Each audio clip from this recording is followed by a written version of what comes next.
Bonsoir à tous, soyez les bienvenus dans Marseille Business, l'émission de BFM Marseille-Provence consacrée à l'actualité économique dans notre département. Comment faire rayonner nos entreprises à l'extérieur? On en parle aujourd'hui avec Pierre-Édouard Berger. Bonsoir. Bonsoir. Vous êtes le président du club Marseille Métropole. À mes côtés, comme chaque mardi, Laurence Bottero. Bonsoir Laurence. Bonsoir Sophie. Rédactrice en chef pour La Tribune pour la région Sud. Et on commence avec toi, tu vas nous présenter le chiffre éco de la semaine.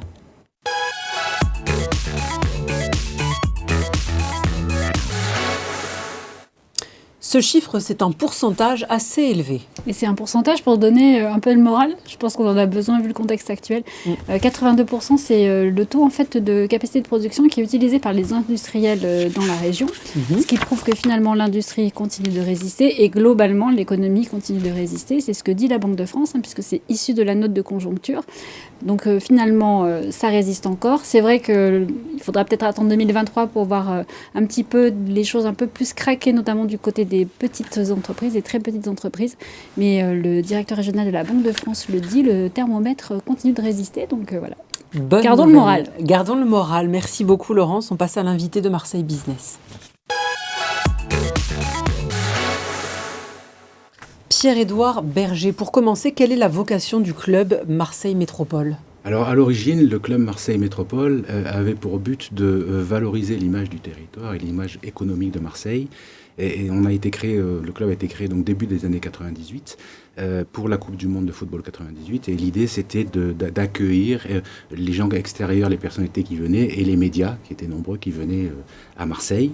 À l'époque, on était une quinzaine d'entreprises, donc ça date de 98. Le club, on va fêter nos 25 ans au début d'année prochaine. Déjà. Et puis après, le club a souhaité pérenniser son action en proposant un certain nombre d'entreprises de se rassembler, de se fédérer pour échanger sur des sujets du territoire, sur ce qui se passe de bien sur ce territoire, et puis aussi avoir de l'information pour échanger et débattre. Et au fond, voilà, c'est ça. Et la spécificité du club, c'est que on représente pas un métier, on représente pas une taille d'entreprise. On a beaucoup d'entreprises de la métropole, on a même quelques entreprises en dehors de la métropole. Et en fait, je crois qu'un des ADN de ce club, c'est vraiment ce mélange et cette diversité qui fait aussi une de ses forces et un de ses attraits. Finalement, on peut dire que 25 ans plus tard, vous revenez presque à vos premières amours, parce qu'il y a les JO qui arrivent. Et vous encouragez justement les entreprises du territoire, toute taille confondue et tout secteur confondu, à saisir cette opportunité qui n'est pas forcément regardée d'ailleurs par les entreprises. Qu'est-ce qu'il faut faire pour qu'elles osent, par exemple, ne serait-ce que répondre à des appels d'offres ? Alors, on a essayé de sensibiliser, puisque nous avons organisé une manifestation début juillet, justement sur ce sujet. En 3 temps. Premier temps, les débats ont été démarrés par Tony Estanguet. Après, on a Cédric Dufoy qui nous a expliqué ce qu'étaient les JO, qui est une manifestation, un événement mondial. Et puis après, on a présenté la marina par les constructeurs et les constructeurs. Et puis après, on a fait une table ronde sur un certain nombre de grands mécènes des JO. Et en fait, l'idée, c'est de montrer d'abord la taille et l'ampleur du sujet, où on va faire rayonner cette ville, on va faire rayonner cette rade, on va faire rayonner Marseille. Mais il faut faire rayonner les entreprises. Il y a aussi, oui, absolument, mais quand le territoire rayonne, les entreprises rayonnent. Et puis il y a aussi le sujet du fait que les Jeux Olympiques, c'est aussi un donneur d'ordre. Il y a d'ailleurs des appels d'offres qui ont déjà démarré, il y en a d'autres qui vont arriver. Et effectivement, expliquer aux entreprises du territoire, et notamment les petites, qu'il y a de l'activité à développer et il y a à montrer le savoir-faire, les savoir-faire qui existent sur ce territoire. Concrètement, quels sont les atouts du département ? Les entreprises qui ont des atouts, les secteurs ? Alors les atouts, il y a les entreprises, mais il y a aussi la qualité de vie ici, le climat, la mer. C'est ça que vous mettez en avant ? Pas que, bien évidemment. Mais il y a aussi, bien évidemment, d'abord, on a le premier port de France, le deuxième port de la Méditerranée, on a un aéroport international, on a une université reconnue dans le monde avec plus de 70 000 étudiants. On a aussi beaucoup d'innovation, on est fort dans l'énergie, dans numérique, l'activité numérique et créative.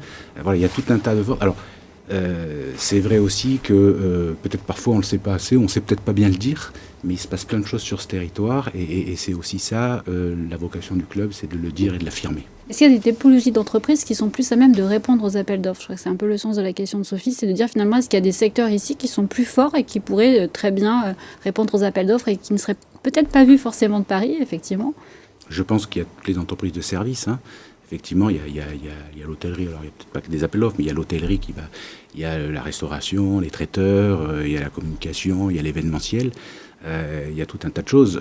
Effectivement, l'intérêt et la volonté, semble-t-il, des organisateurs des JO, c'est que justement les entreprises locales puissent avoir accès à ces commandes et que ce ne soit pas que, entre guillemets, les grands groupes ou les grandes entreprises qui aient accès à ces marchés. Finalement, on parle de territoire, on le trouve très attractif sur certains sujets. Il y en a quand même un qui est un peu le talon d'Achille, qui est même beaucoup le talon d'Achille, et on le voit encore plus aujourd'hui, c'est la mobilité. Qu'est-ce qu'il faudrait faire pour que ça change ? Alors, la mobilité, c'est effectivement un point faible de ce territoire. Je crois que d'ailleurs, c'est le sujet sur lequel il y a une unanimité, tout le monde est content en disant il faut faire quelque chose, il faut accélérer, il faut aller plus vite. Effectivement, je pense que ça participe au fait que le développement économique est parfois difficile. Après, nous, au club, on a justement une commission qui réfléchit sur ces sujets de mobilité. Et d'ailleurs, on a fait une contribution dans le cadre de la ZFE. Effectivement, on considère que la mobilité, les transports, c'est un des points négatifs de ce territoire, mais qu'aujourd'hui, il y a manifestement une prise de conscience générale et il y a aussi quelques moyens qui sont arrivés et qui vont probablement permettre aujourd'hui d'accélérer les choses, et notamment avec l'agenda de la mobilité de la métropole. En tout cas, on l'espère. Qu'est-ce que vous pensez du plan Marseille en grand avec le développement des transports en commun, notamment dans les quartiers nord ? Ça, c'est quelque chose qui peut aider le territoire, notamment des personnes à venir travailler et se dire oui, je pourrais rentrer chez moi en transport en commun.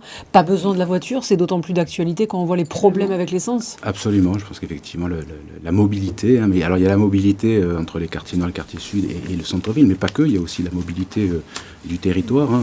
Entrer à Marseille et sortir de Marseille, c'est compliqué. Oui. Aujourd'hui, quand vous habitez au Ban et si vous devez aller travailler à Aix, c'est très compliqué.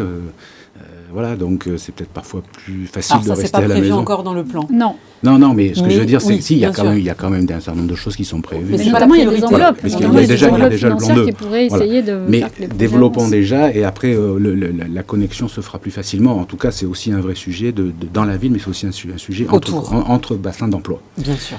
Et puis, dans ce plan de relance, enfin, ce plan, Grand Marseille, il y a aussi tout ce qui est sur l'entrepreneuriat, le carrefour de l'entrepreneuriat, avec quelque chose qui est très tourné vers les jeunes, qui a beaucoup de sens, me semble-t-il, avec des choses qui ont été créées avec la Chambre de commerce. Il faut un renouveau des entreprises ? Oui, alors je pense, et puis surtout, je pense qu'aussi, l'emploi se porte plutôt bien en France et plutôt bien à Marseille.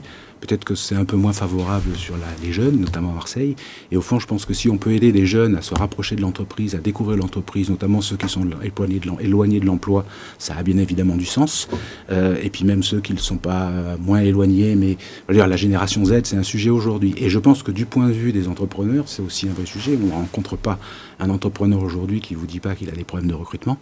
Rapprocher l'entreprise aussi de la jeunesse pour savoir quelles sont leurs attentes, qui ne sont pas forcément les mêmes que nous. Et savoir quelles sont la manière de les fidéliser, de les attirer dans l'entreprise. Je crois que tout ça a du sens et doit concourir à pouvoir faire correspondre l'offre et la demande, parce qu'il y a de la demande d'emploi et il faut peut-être améliorer la capacité de l'offre. Une dernière question peut-être ? Oui, tu as le temps. Justement, vous êtes président depuis 10 ans, je crois, maintenant. Vous avez forcément vu évoluer le territoire, qui a beaucoup changé durant cette période. Quel regard vous portez sur le territoire ? Qu'est-ce qui a bien progressé ? Vous l'avez un petit peu dit, c'est vrai qu'il y a des choses qui se passent et on ne le sait peut-être pas forcément bien. Qu'est-ce qui manque encore ? Il manque la mobilité qu'on vient d'évoquer. Ce problème de mobilité.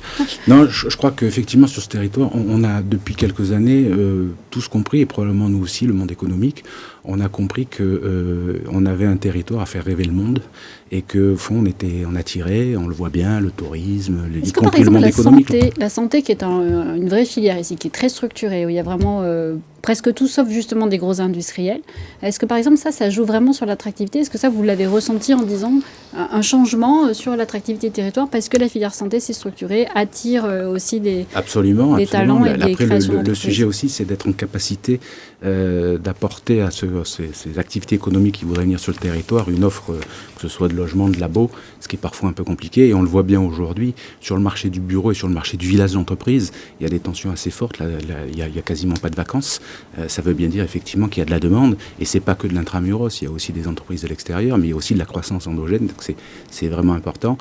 Après, aujourd'hui, je crois que oui, on a un monde économique qui, me semble-t-il, s'intéresse plus au sujet.